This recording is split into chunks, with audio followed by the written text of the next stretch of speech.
Teacher Tots TV. Hi friends.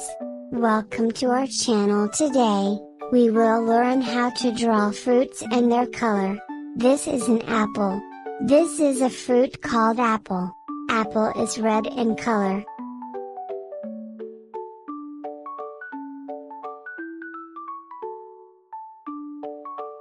This is a mango. This is a fruit called mango. Mango is yellow in color.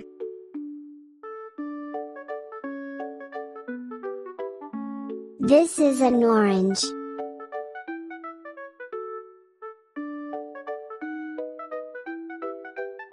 This is a fruit called orange.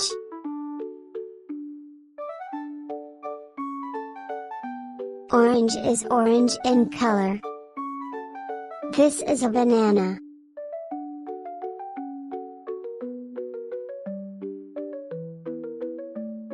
This is a fruit called banana.